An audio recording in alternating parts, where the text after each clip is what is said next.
Magandang umaga po sa inyong lahat, mga giliw naming taga-subaybay. Narito na po ang ika-4 na kabanata ng ating tampok na kasaysayan sa linggong ito, pinamagatang Wala Kang Amba sa Tagumpay na Tinatamasa Ko. Dito pa rin sa ating natatanging dunang May Pangako. Ang bukas.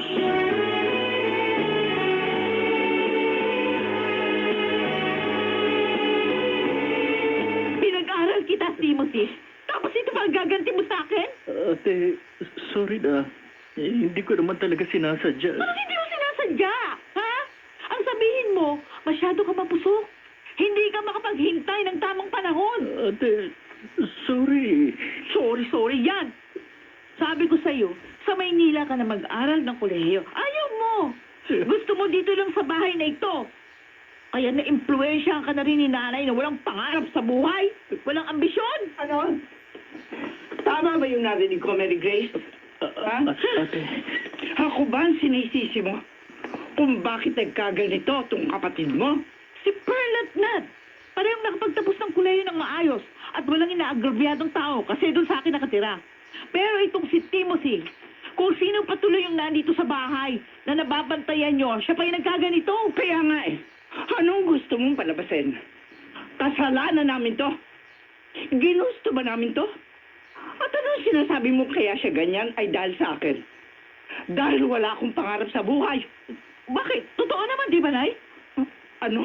Kailan kayo nangarap para sa pamilya natin? O kahit para man lang sa aming mga anak nyo? Di ba nun nga, nagagalit ka kay tatay kapag nagtatabi siya ng pera para sa mga pangangailangan ko? Ayaw mo ako suportahan nun nung sinabi ko magre-review ako kasi gusto mo mag-apply na lang ako ng trabaho kahit na anong opisina dyan. Dahil halos mamatay na sa pagtatrabaho ang tatay niyo noon. Maitaguyod lang kayong apat. Ang sabihin nyo, Nay, ganyan kayo talaga. Wala kayong ambisyon sa buhay. Kung nasaan ka, ayaw mo lang subukan pang bumangon. At ang masaklap pa, gusto mo magkakasama tayo kung saan kahirapan ka man nasadlak. ate, Nay, tama na ho. Kung hindi ako nagsigap para maabot yung mga pangarap ko, baka nag-asawa na rin ako ng maaga. At kahit isang tuka na rin kami ngayon ng pamilya ko. Baka tagpil pa rin yero at suwali ang bahay natin. Baka kahit sama ng nilagang baka, hindi natin natikman. Hindi sana komportable ang buhay nyo ngayon. Pero sa lahat ng ito, gusto kong ipaalala sa inyo, Nay, wala kang ambag sa tagumpay na tinatamasa ko! Sobra ka na! Nay, ate, tama na. Oh, gusto nyo dito pa sa kabila kong bisngi, oh! Nay, tama na ho. Wala kang utang na loob! Baka nakakalimutan mo ako ang iyong ina. Kung hindi kita pinagbuntis at isinilang, wala ka sa mundong nito. Ginapang man kita o hindi para makapagtapos at makarating ka sa kung saan mag-pedestal ngayon. Pero ito ang tatandaan mo. Wala ka sa mundong ito kung wala ako. Ako na yung ina!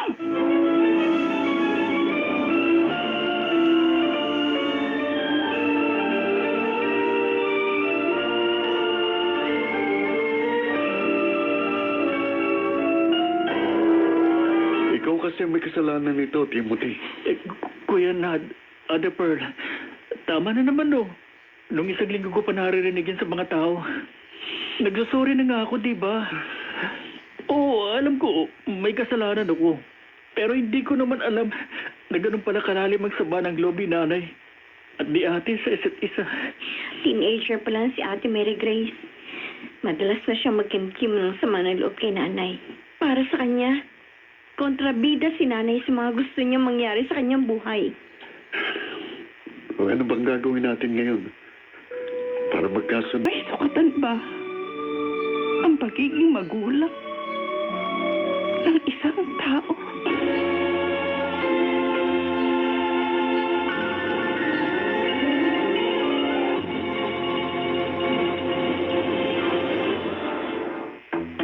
Mga balitang binabantayan.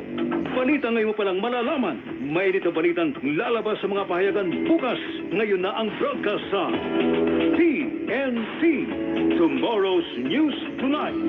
Kasama sina Ray Sibayan at Kisa Sabson, Lunes hanggang Biyernes, alas 9 ng gabi sa DZRH Radio, DZRH TV at DZRH Online. TNT, Tomorrow's News Tonight.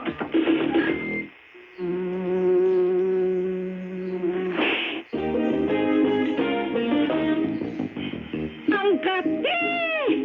Pag tag-ulan, yan lamok, dumarami na naman. Ingat ka. Pag malamok, posibleng may nakamamatay na dengue. Kaya dapat, doble ingat kontra dengue. Tandaan mo, una, dapat laging malinis ang kapaligiran. Pag marumi, mas dumarami ang lamok. Pangalawa, takpan ang mga lalagyan ng tubig, gaya ng drum o timba. Dahil kung saan may tubig, doon nabubuhay ang kitikite. I-check rin ang stagnant na tubig sa lumang gulong, lata o paso na pwede ring pamugaran ng lamok. Gumamit ng mosquito repellent lotion kahit pa nasa loob lang ng bahay o kung walang screen ang pinto at bintana sa tinutulugan, gumamit ka ng kulambo. Yun lang. Love you, Nak. Isang paalala mula sa DZRH.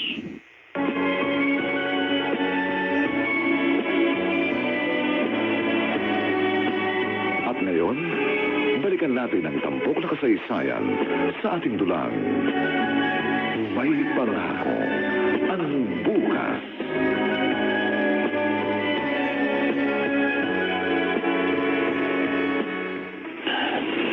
Ay, ang init ng panahon na. Mukhang mali ang nakuha kong oras ng biyahe papuntang Maynila.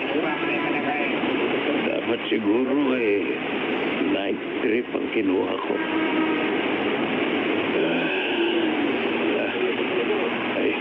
Ayun na yung bus na sasakyan ko. Mabuti pa, tumayo na ako rito sa kinauupuan ko. Ay, naku. Teka. Bakit? Nagdidilim yata ang paningin ko. Nahihilo ako.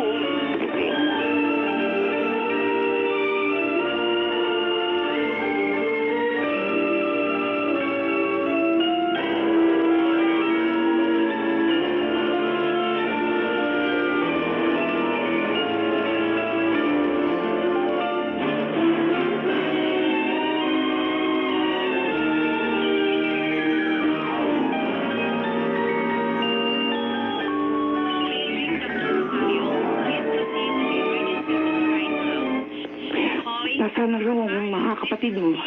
Sabi ni ate, pauwi na daw sila rito sa probinsya, Nay. Nay, hindi naman po malubha si tatay, hindi ba? Ang sabi ng doktor, may pumutok na ugat sa ulo niya. Kaya pinag-aaralan nila kung kailangang operahan ng tatay mo. Ay, ang mabuti pa ho, umidlip na muna kayo rito sa upuan. Puyat ka mula pa kagabi. Kaya ko pa. Baka naman mamaya niyan, kayo naman ang magkasakit. Kaya ko. Ang mabuti pa, bumili ka muna ng Smart Dishwashing Paste. Sige na mahugasan ko itong mga pinagkainan natin dito. Mukhang matagal na makukonfine dito sa ospital ng tatay mo. Sige, ayaw, Nay. Bilhin mo na rin yung iba resetang gamot, ha? Sigurado ba kayong kaya niyo talaga? Namumutla na kayo. Kaya ko sabi eh. Timothy, ang kulit mo. Sige ho. Dito lang kayo, Nay, ha? Oo. Feliciano, magpalakas ka, ha? Hindi pwedeng sabay tayo may dinaramdam. Hindi maaari. Paano na mga anak natin kapag nagkataon?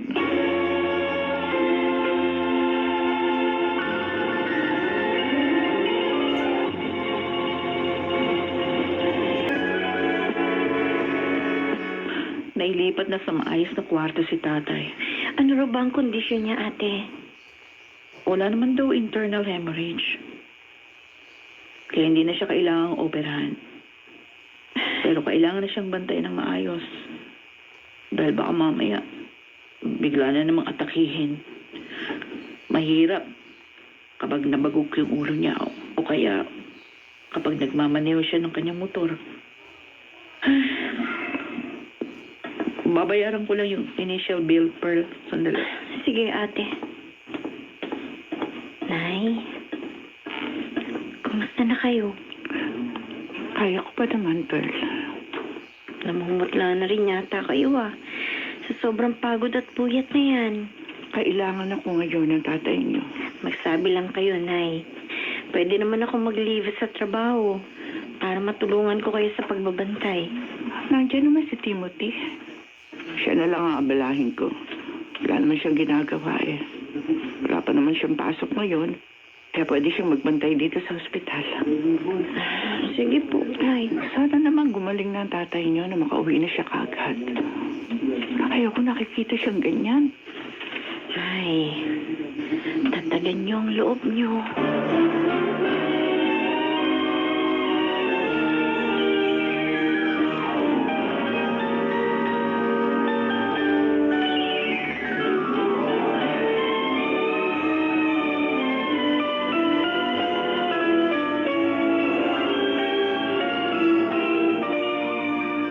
Aray ko.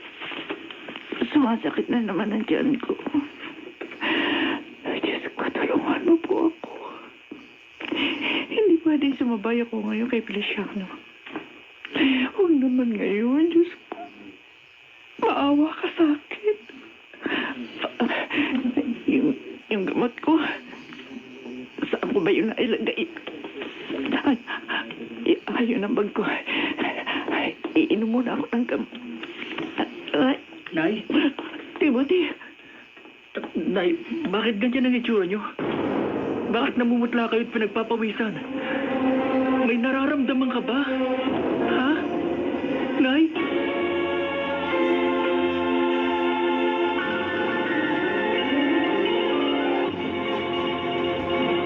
Toong kalagayan ni Doray.